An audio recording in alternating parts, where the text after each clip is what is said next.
Job, you're with Julian on the brown note. And we might as well get into a review of Madam Web. It's a well-worn story by now that the post-MCU Endgame movies have been terrible for anything like superhero films, almost all from the DC and Marvel comic book worlds. The amazing thing is that they haven't been mid-tier. They've got progressively, aggressively terrible. And they keep losing $100 million a year a film, and they keep making them. And they keep making films that no one wants, no one asks for. And every time you think you've reached the bottom, as with the likes of Ant-Man 3 last year, they come out with the Marvels, and it's even worse. And I gave that a 0 out of 10 recently. And they keep, like, there's this big battle at the moment. It's like, how they make a film that's terrible that no one wants. It gets terrible reviews and bombs at the box office. They turn around and say it's all because of sexists not liking the fact that, like, the last 2 films in a row, the main 4 characters were all women. You can't tell me that they're not doing this deliberately in some way to thumb their noses at people. But what are they achieving? People aren't avoiding these films because there are women characters in the lead roles. They're avoiding these films because they are absolute crap. We have a very strong history of watching sci-fi and action movies with women as the lead character. Have you seen the Terminator films, the Alien films, all the way through to the likes of Lucy in the last decade, and, you know, Black Widow and so on? There's been so many major franchises, the Hunger Games franchise. There've been so many that have had a central female character, but the films haven't been absolutely terrible. So the Marvels was the newest, the lowest point in the MC and I think DC universes as the worst comic book superhero movie I've ever seen. Well, obviously, Madam Web has come out to the lowest reviews of any in the history of post-Iron Man comic book superhero movies, 12% on Rotten Tomatoes, and I think it's going to lose another 100 million at the box office. I would imagine after the marketing and everything, it's got a break-even point of probably 2 to 250 million to break even, probably maybe even more, but it's going to do about, I think it's been taken off of the cinema already and put on streaming.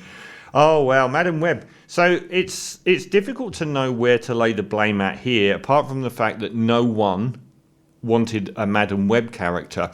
But none of that matters when the film is bad. No one wanted an Iron Man movie. People weren't sitting around going, God, I wonder what Iron Man is up to. People went, this film's brilliant. And they would have done with Madam Web, but it isn't. The director is a British TV director, S.J. Clarkson, who apparently is like hot shit, like for stuff like Games of Thrones and like lots of very prominent TV series. She's been really, really good. You would not be able to tell that here. I just don't know how these films get made. Surely someone sits down and watches the rushes and sees 5 minutes of it and says, this is garbage. This one even was so bad that they removed dialogue in the trailer from the film. The infamous "you are the madam of this web" line doesn't even happen in the film, which I was sad about, because it would have lifted things if it had ever got to the point of being so bad it's good. But there are criteria to meet to get there, and this doesn't. This one's got Dakota Johnson, who has shown on the public relations tour for the film as much commitment and desire to be associated with this film as she does acting the character of Madame Web. So she plays a paramedic, and her mum was in the Amazon jungle and searching for this spider that had enormous powers. Her mum finds the spider. Her compadre, played by Tahar Rahim, who's from A Prophet, one of the best films of the century. He plays Ezekiel Sims, who basically killed the mum, not deliberately, but he stole the spider to gain its powers. And the people in the Amazon, I can't believe I'm explaining the plot to this. The mum was giving birth to Dakota Johnson, and for some reason, known only to God, they used a spider to bite the mum so that the daughter would survive birth, and the mum died. And Dakota Johnson's always hated her mum because her mum left her and went off to the Amazon and died, and she had a destroyed childhood and so on. So in the modern era, the Tahar Rahim Ezekiel Sims character has a premonition that 3 women are going to kill him. 3 women dressed up as Spider-Man, played by Sydney Sweeney, the destroyer of woke, apparently, Isabel Merced, and Celeste O'Connor as 3 future spider people. Another like there's no one reason these films are so bad, but one big one: they never make a film. They make opportunities for other films. This showed in the initial promotional material 3 spider characters played by these chicks. Actually, in the film, they appear as these spider chicks as a dream sequence. They don't actually appear in the film. They're dreamt. So this villain then thinks he's got to kill these 3 girls. Dakota Johnson starts to have this premonitory, I might have made that word up, power where she can see briefly into the future and she understands that these girls are under threat. They're teenage girls. They're brought together. They have sleepovers in cheap motels. And she protects them from the villain. There's a whole movie. There are numerous major things that stick out from even low-tier films in the superhero genre. The dialogue is the equal of anything I've ever seen in this modern post-Iron Man world.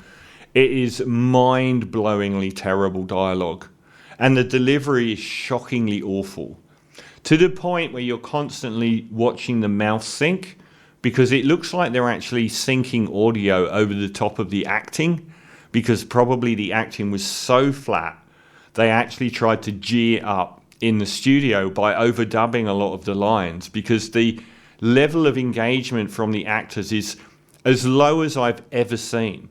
No one seems remotely excited. The most interesting thing about watching this film is to watch how progressively less interested the actors are in being in it.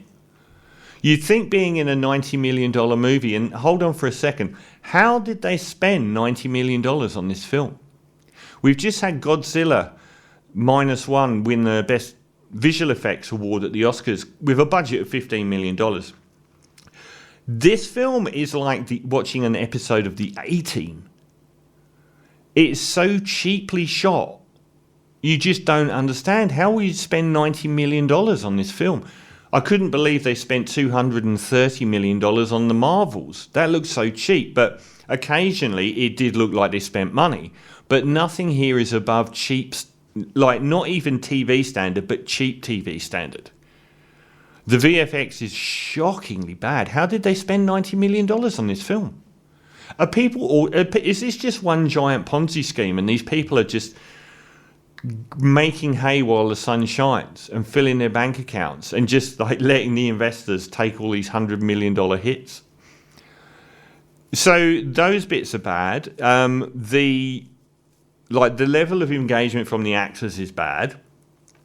The nonsensical nature in a lot of what happens, for instance, Dakota Johnson's character, this is a great example of just how much they just didn't care.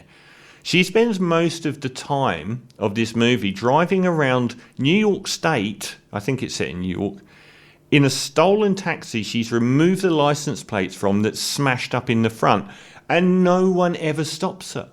She just goes about doing the shopping, goes off to restaurants. No one pulls her over. It's absolutely mind-blowing. She's actually wanted for an incident on the subway in one of the most photographed subways on earth, driving a stolen taxi for virtually the whole movie, and no one ever stops her. They just don't care. It's like absolutely everyone involved in this movie didn't care. And even if it's the worst character on earth, why would you not care about being involved in a massive Hollywood production? Surely there are people out there that would bite your leg off to be in your position to make it.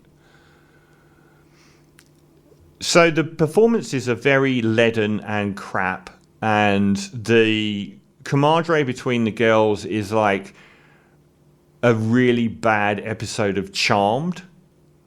Another part of it is a superhero movie, and you get the villain crawls around on the walls a little bit. Madam Web's superhero powers are basically predicting when to jump to the left or the right.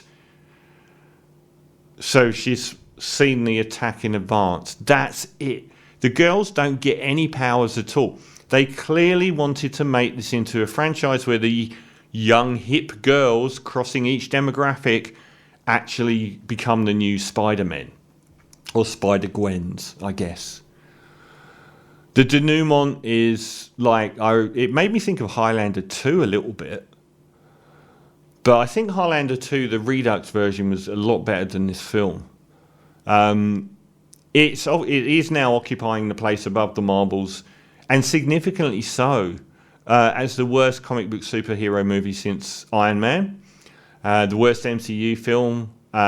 This is in the Sony era of Spider-Man, where they've given us the terrible Venom, the appalling Venom 2, and the laugh-out-loud Morbius, followed by the worst-reviewed superhero movie. They must have lost $400 million over 4 movies. I think Venom did a little bit better at the box office than Morbius or Madame Web. And at the end, she's suddenly in a wheelchair, a paraplegic and blind. And I was just like, when did this all happen? Like, she's gone from being like, I'm going to move to the left, I'm going to move to the right. And then the next scene, she's like in a wheelchair, with like dark glasses on. So I just don't understand how these movies get made. I don't understand. If you went to a bank and you said, I've got a business, it's going to cost $100 million, and these are all the elements, they are going to have you arrested on the spot for fraud. How do they keep getting away with it in the movies?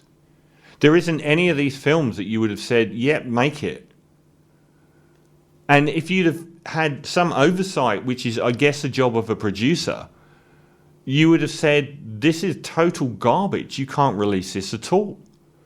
So Madame Web is indeed the most aggressively appalling post-Iron Man superhero film yet. And a big fat 0 out of 10. That's the second 0 out of 10 in the last month.